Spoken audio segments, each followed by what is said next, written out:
All right, so this is a rhythm printmaking project, kind of a substitute for if you can't make a plate, or just good practice for practicing your rhythms. So here I've shown the 5 different types of rhythms: random, progressive, alternating, regular, and flowing. I've done 2 of each, so there's 10 because our students usually sketch 10. So what I've done is I took a ruler and a pencil and kind of laid out 10 different sections. There's our bell. And I just went through and I decided where I wanted the different rhythms to be, so you can see kind of how I laid them out.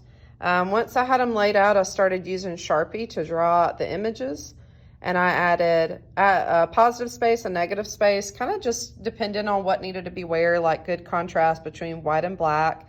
And what I'm actually going to do once I'm done with this is I'm going to create a monotype on top of it. So I went ahead, just because I know that I like to mess up things.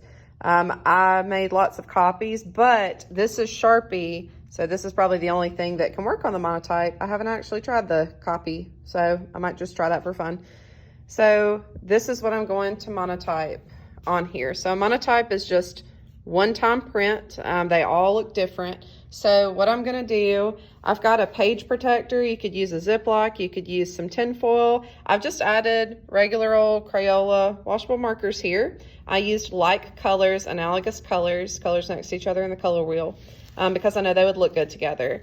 The thing with this is you really kind of got to make sure that you get this part right, because this can only get printed 1 or 2 times, but you can't take the print away, all the color. So I made sure I did a little test print and made sure I liked how it looked. And I could do it twice if I wanted to, but you can't do it over and over when it's wet, probably, because it will tear. So I took a sponge and I ran it under some water so that I could just kind of wet the surface. And so I've added some water, taken a little paper towel, and I'm just kind of dabbing it around to mix up the color. So it's creating this really beautiful kind of pinky purple color. And my colors may have been too like maybe they're just kind of mixing too much. And I want to kind of get it good and kind of in the middle. And I might double print this because this turned out to not be a ton of color once I kind of ended up moving it around. All right, now to do this with one hand. All right, so I'm gonna lay my print down face first. Woo, you see it bleeding through. That'll be pretty.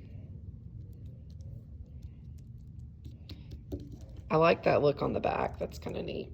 Okay, so I'm gonna lift it up. And that turned out pretty cool. I definitely needed some more colors. So what'll happen is I will let this dry, and then I'm really gonna think about what colors I need to be around the edges. Because it will start to look a little different. Like you can see those kind of pretty pink and purples in here.